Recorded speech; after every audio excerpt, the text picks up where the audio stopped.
Ya, buenas tardes. Miren, debido al tiempo, realmente em, estoy ahorita en consulta en una clínica y debido al tiempo,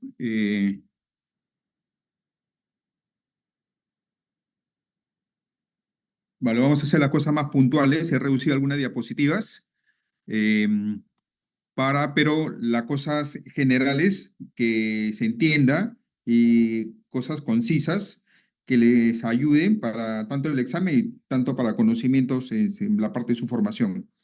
Lo que vamos a ver en estos 20 minutos es el síncope.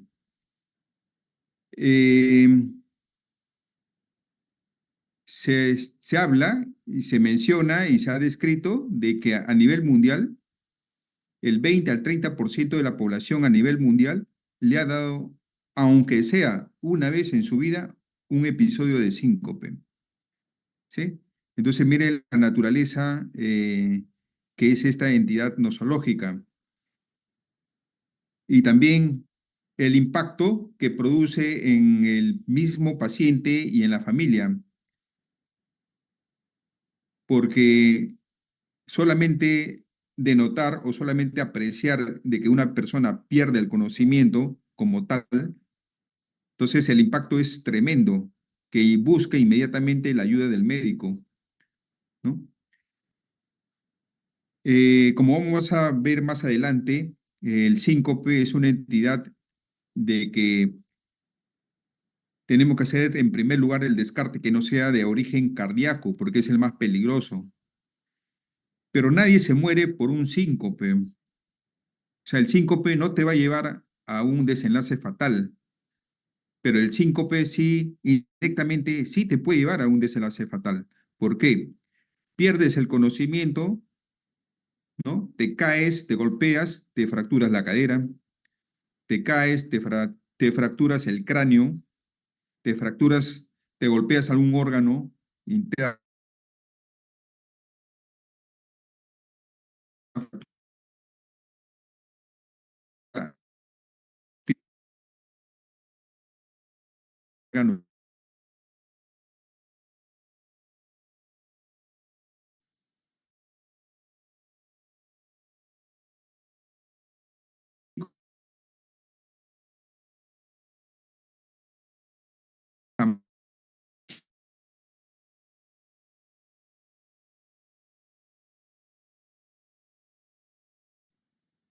en julio en la parada militar, ¿no? Mujer militar con tremendo cargamento en sus brazos, esperando el desfile, 3 horas, 4 horas, de repente pierde el conocimiento. Ese es un síncope. Una mujer de 50 años se va al laboratorio temprano, 7 de la mañana, sin desayunar, porque le van a hacer unos exámenes de laboratorio.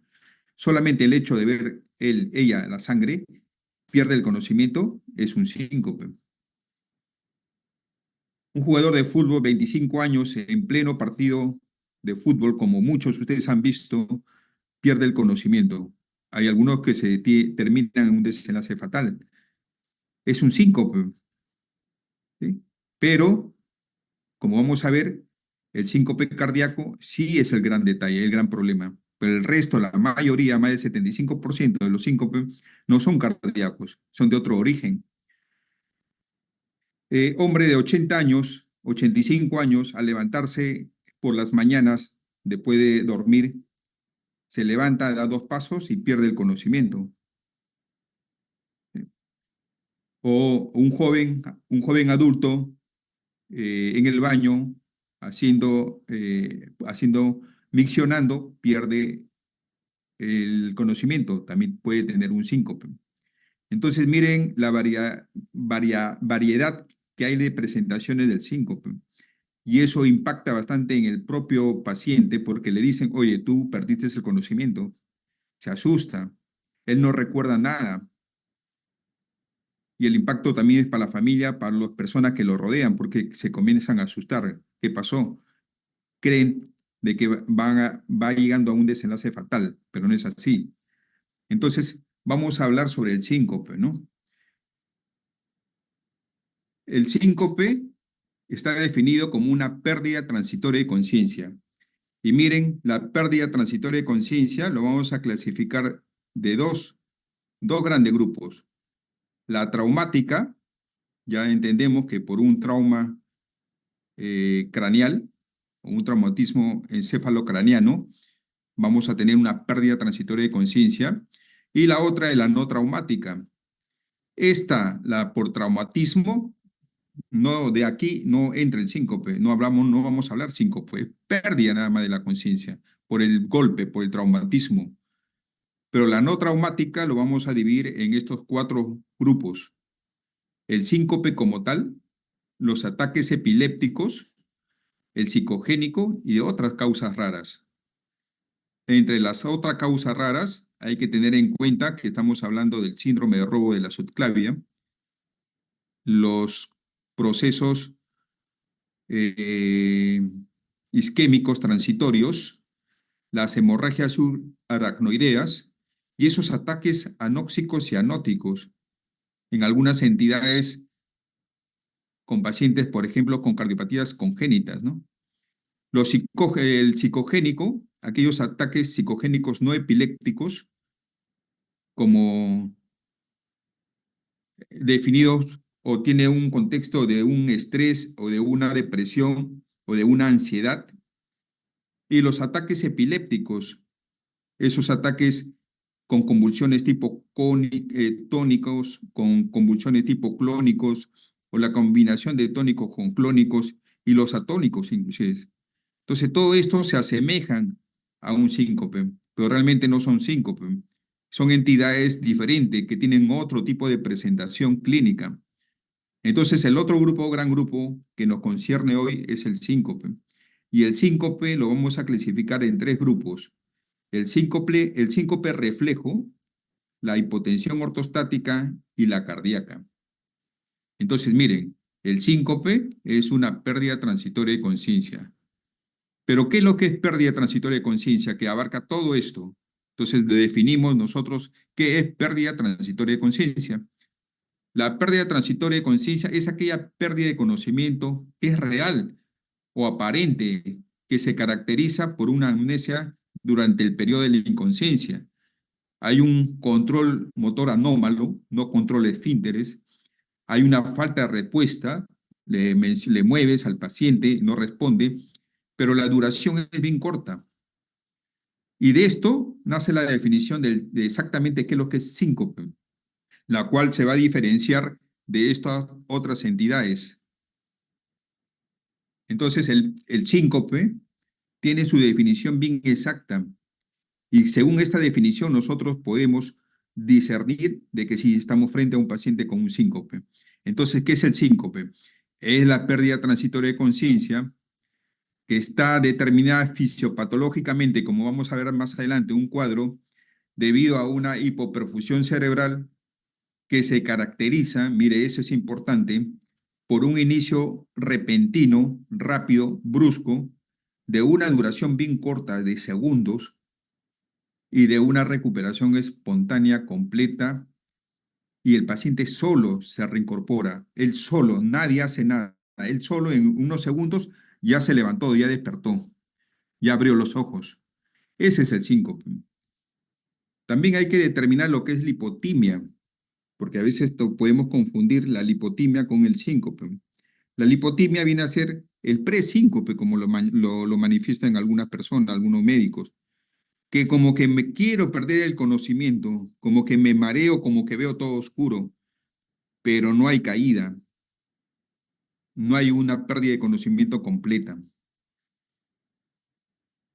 En otras entidades, que se llama pérdida transitoria de conciencia, vamos a tener que hay convulsiones, quizás hay prodromos, el paciente comienza a ver tiene alguna alteración visual, alguna alteración motórica y ahí pierde el conocimiento. Es mucho más larga, de unos cuantos segundos, ¿sí? Hay pérdida de control de los esfínteres. Entonces es diferente. En cambio, el síncope como tal es rápido, de inicio brusco, de una duración corta de solamente hasta máximo de 5 segundos y la recuperación es espontánea. Él mismo se reincorpora, nadie hace nada. Y cuando se reincorpora, la recuperación es completa. ¿Sí? Entonces, ese es el síncope.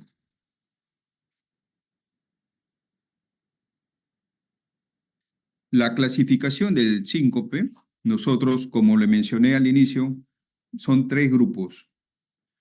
Cuando ya tenemos un síncope como tal, nosotros tenemos que asumir, mientras no se demuestre lo contrario, que estamos frente a un síncope de origen cardíaco.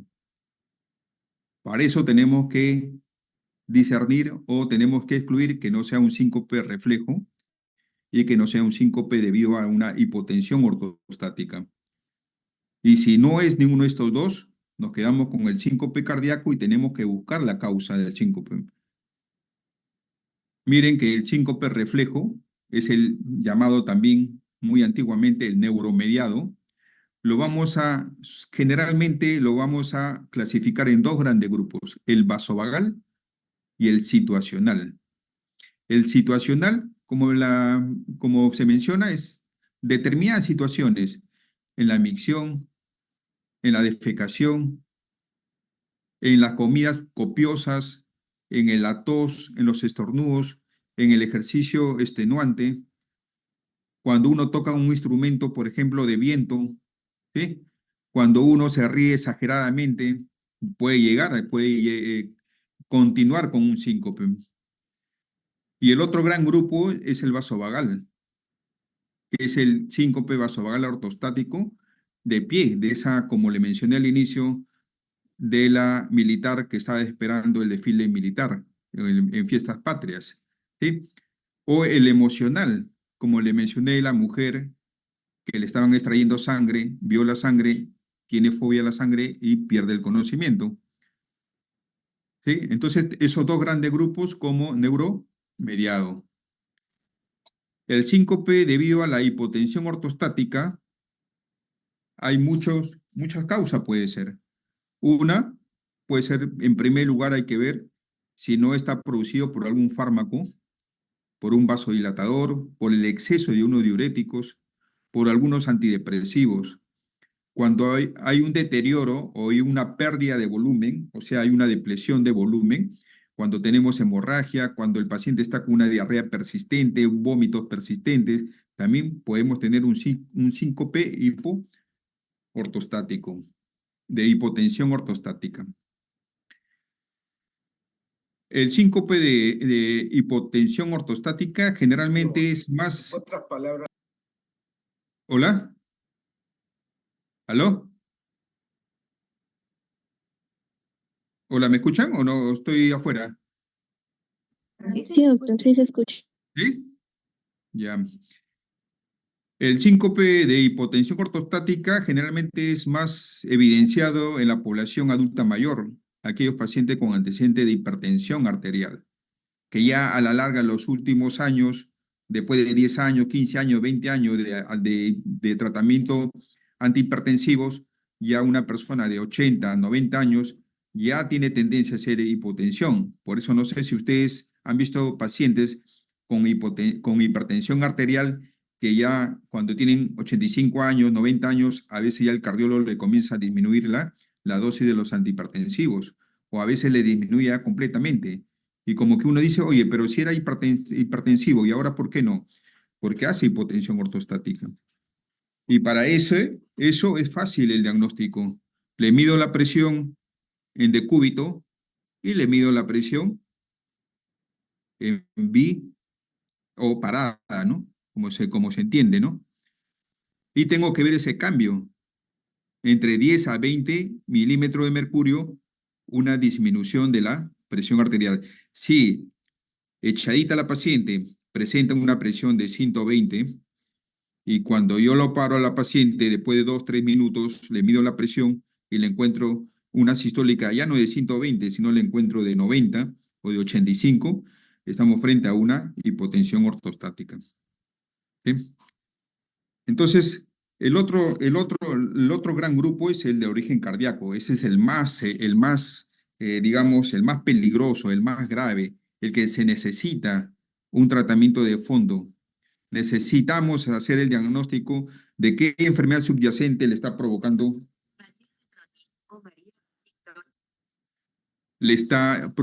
el síncope. Entonces, entre ellas, la primera causa hay que ver alguna arritmia preexistente. Esa arritmia puede ser del lado de las frecuencias cardíacas bajas, como las bradiarritmias, o del lado de las taquiarritmias. En las bradiarritmias, nosotros vamos a determinar si es que estamos frente a un paciente con una disfunción del nodo, una enfermedad del nodo sinusal. Los pacientes con una enfermedad del nodo sinusal hacen parada del nodo sinusal, hacen bloqueos del nodo sinusal, hacen síndromes braditaqui, por momentos hacen bradicardia y por momentos hacen taquicardia, y entre ellos hacen una pausa más de 2,5 segundos que le provoca el síncope.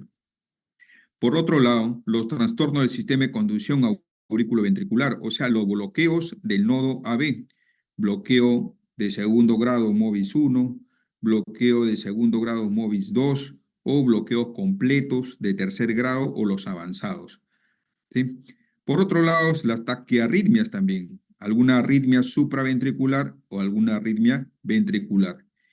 Y dentro del grupo de los pacientes con síndrome con síncope de origen cardíaco también está algunas cardiopatías estructurales. En primer lugar está la estenosis aórtica, las miocardiopatías hipertróficas, los tumores intracardíacos como los mixomas auriculares, alguna enfermedad de anomalías estructurales o de las coronarias.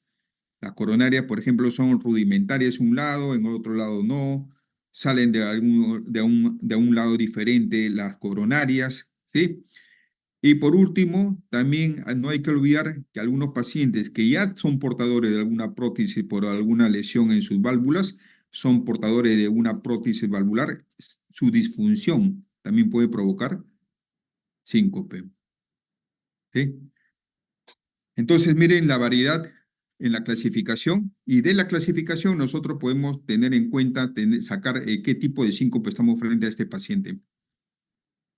Rápidamente, dentro de la fisiopatología, nosotros sabemos de que la presión arterial es igual al gasto cardíaco, la presión arterial es igual al gasto cardíaco por la resistencia vascular sistémica. Si una de esas se altera, de hecho que se va a alterar la presión arterial. Entonces, miren, el contexto del síncope, la fisiopatología del síncope, está determinado porque hay una repentina baja de la presión arterial, sobre todo la sistólica, que esto conlleva a una hipoperfusión del cerebro. El cerebro no se va a perfundir. Cuando nosotros tenemos una baja repentina de la presión arterial, cuando el gasto cardíaco baja o cuando la resistencia vascular sistémica también baja, ¿sí? Entonces, si todo esto está definido, el síncope, por esta fisiopatología, y tenemos tres tipos de del síncope, que es el reflejo, que es el cardíaco y que es la hipotensión ortostática. Miren, el cardíaco, la arritmia, me baja la frecuencia cardíaca normal, que es de 60 a 90, y se me baja la frecuencia cardíaca a menos de 40, 30, o sea, una arritmia. ¿Qué baja? El gasto cardíaco, porque sabemos que el gasto cardíaco es igual al volumen sistólico por la frecuencia cardíaca. Si yo tengo una enfermedad estructural cardíaca, ¿sí? Por ejemplo, la estenosis aórtica, ¿sí? Sabemos de que la estenosis aórtica, la válvula aórtica está estenosada, está cerrada prácticamente, y el ventrículo izquierdo se quiere contraer, expulsa la sangre y no sale la sangre completamente. El volumen sistólico se reduce y por ende el gasto cardíaco se reduce. Al reducir el gasto cardíaco, baja la presión arterial. Todo esto es en forma brusca y cuando es en forma brusca, no llega mucha sangre al cerebro y hay una hipopsia cerebral, hay una hipoperfusión cerebral y se produce el síncope. Ese es el síncope cardíaco. Pero ya sabemos que también cómo se produce, qué pasó con esa mujer que estuvo parada en la parada militar y de repente le dio el síncope cuando estaba parada mucho tiempo y bajo el sol y quizás sin un buen desayuno y le dio el síncope. Entonces ahí estamos en un síncope reflejo, pues. Entonces en el reflejo sabemos que el corazón está mediado tanto por la parte parasimpática y por la parte simpática. Uy. Entonces, en la regulación de eso vamos nosotros a tener la parte del cardio inhibitorio o del vasopresor, o sea, prácticamente del volumen sistólico y de la resistencia vascular sistémica. Entonces, ¿qué sucedió? Se comenzó a dilatar las arterias periféricas, y disminuyó y no tuvo un buen reflejo cardioinhibitorio y disminuyó ¿qué? La resistencia vascular y por ende disminuyó la presión arterial que hizo que haya una hipoperfusión cerebral. Eso es inmediato, eso es un proceso rapidísimo, eso es un proceso brusco. ¿Sí? Entonces, la fisiopatología está determinada netamente porque inesperadamente, bruscamente, se cae la presión, sobre todo la sistólica, y hay una hipoperfusión o una hipopsia cerebral. Ahora, José, pudiste ser scout de Pacho. Un día por LinkedIn ¿Sí? escribe un ex colega por la ¿Aló? y me dice, ¿te interesa todavía seguir trabajando como scout? Y yo justo me había quedado sin chamba. Le digo, sí, claro, obvio. Me decía, tengo una propuesta Hola. de entonces dije, ah, te imaginas, ¿no? O sea, la prioridad de la pregunta que me hicieron. Una compañera parece que tiene prendido el audio, pero Pásenle la voz, por favor. Ya ahorita terminó. Entonces, miren, si tenemos nosotros un paciente con una pérdida transitoria de conocimiento probable, ¿sí? Es importante cuando nosotros recepcionemos al paciente tener todos los antecedentes y determinar cómo ha sido el episodio. Y para eso al paciente casi no le vamos a poder preguntar, porque el paciente no recuerda nada. Entonces tenemos que preguntar a lo que las personas que han estado rodeadas a los familiares o a los amigos, según donde haya ocurrido el evento. Entonces, según eso, nosotros vamos a decir, sí, hay una pérdida transitoria de conciencia. ¿Es síncope o no es una pérdida transitoria de conciencia o es una pérdida pero no sincopal? Si es síncope, si ya determinamos nosotros síncope, como he dicho la definición inicial del síncope como tal, entonces nosotros tenemos que ya hacer una historia clínica más exhaustiva, hay que hacer un examen físico, hay que tomar un electro, hay que medir la presión, tanto en supinación o ortostática, ¿sí? De eso, de eso, nosotros vamos a discernir si es que hay un síncope vasovagal, es un síncope por hipotensión ortostática y es un síncope cardíaco. Tomando la presión en supinación y ortostática, o sea, de pie y echado, nosotros ya vamos a poder discernir, hacer solamente ese ejercicio, discernir que no estamos frente a una hipotensión ortostática. Realizando la historia clínica,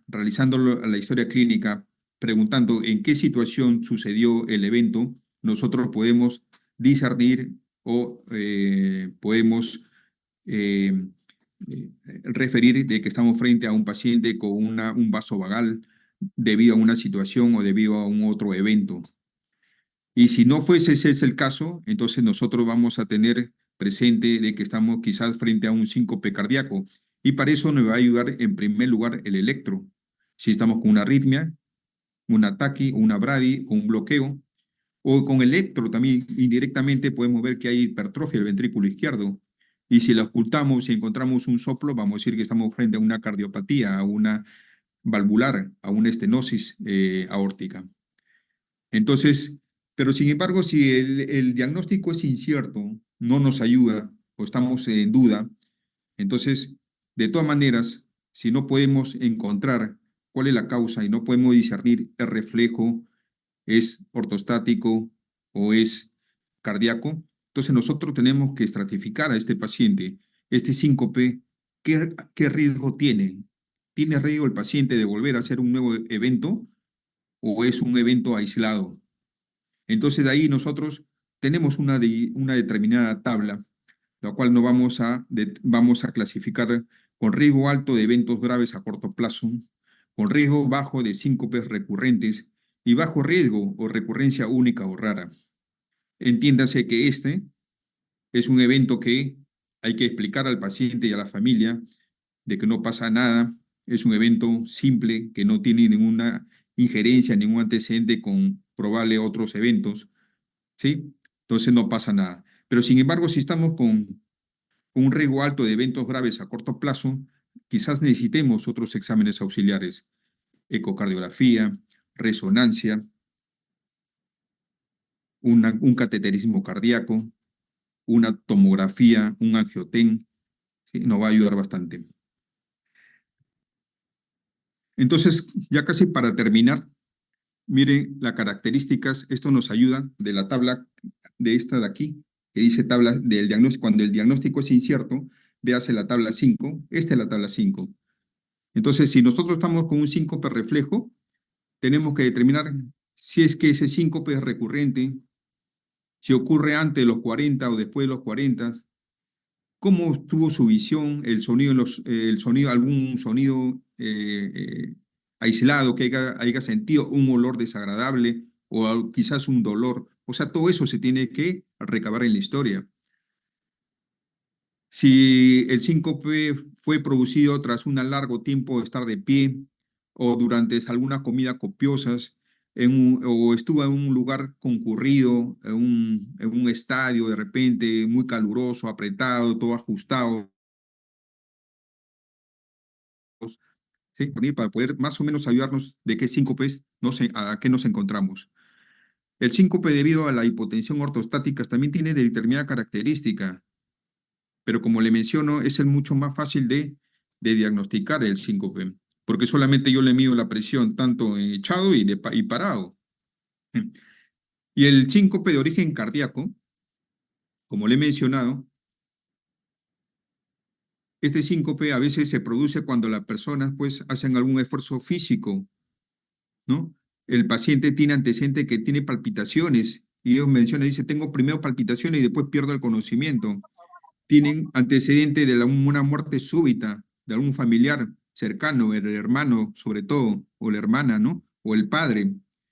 Presencia o antecedente de una cardiopatía estructural. Dicen, sí, doctor, le traen al paciente con un síncope y el paciente mismo te dice al familiar, sí, le dijeron, el doctor le dijo que tiene una válvula dañada. Ah, ya, entonces ya no vamos por ahí, que tiene una cardiopatía estructural, ¿no? De fondo, ¿no? O hallazgos electrocardiográficos compatibles de que puedan cursar con un síncope, bloqueos auriculoventriculares, bradiarritmias, como le menciono, eventos o racha de taquicardia ventricular, complejos QRS preexcitados, ¿no? O síndrome de la repolarización precoz, ¿sí? O de repente tiene pues el síndrome o patrón de Brugada, cuando hay un ST elevado, el patrón de Brugada, o hay ondas T negativas, ¿sí? O ondas epsilon, por ejemplo, o hay signos de Sokolov positivo, de Cornell positivo en una hipertrofia ventrículo izquierdo. Entonces, con esta tablita, nosotros nos puede ayudar para orientarnos a qué estamos nosotros frente a qué paciente con qué tipo de síncope, ¿no? Creo que eso es todo y lo principal es que saber que el tratamiento del síncope, si es de origen cardíaco, la mayoría terminan en implante de marcapaso. Si es que el paciente tiene una enfermedad de fondo estructural como una estenosis aórtica, claro que marcapaso no. Ahí el tratamiento de fondo es el cambio valvular. Pero generalmente, si es que tenemos trastorno de arritmias, trastorno de la conducción, los pacientes van a marcapaso. Si tienen episodio de TB o como dice acá, patrón de Brugada, entonces que son propensos a hacer episodios racha de taquicardia ventricular con fibrilación ventricular, entonces la indicación es DAI, desfibrilador automático implantable, DAI. Como un marcapaso es. Tiene la forma de un marcapaso, se coloca como un marcapaso igualito, sino que este DAI detecta cuando el momento que hace la arritmia y lo descarga. Entonces, por ejemplo, ese joven que juega fútbol y se desmayó, como hace poco hubo un jugador de Argentina que eligieron hasta acá nomás, ya no puedes jugar más porque tienes riesgo, alto riesgo de muerte súbita. ¿Por qué? Porque tiene una hipertrofia ventricular izquierda y seguramente hace rachas de taquicardia ventricular. Entonces, ese paciente en cualquier momento puede hacer taquicardia ventricular. Entonces se le coloca un dispositivo como marcapaso, se llama desfibrilador automático implantable. Detecta que el corazón está en taquicardia ventricular y lo descarga. Le manda su energía y lo resetea al corazón. Y le salva al corazón la vida, porque el paciente ahí no pierde el conocimiento, no va a perder el conocimiento en ningún momento, va a sentir solamente la fuerza de la electricidad, como un golpe eléctrico nada más. ¿Hay alguna pregunta, muchachos? Me he pasado más de 20 minutos. No, doctor, todo claro. ¿Todo claro? Ya listo. Suerte, chicos. Estudien y será hasta otra oportunidad. Toledo. Gracias, doctor. Gracias. Gracias, doctor. Doctor, buenas tardes. Buenas.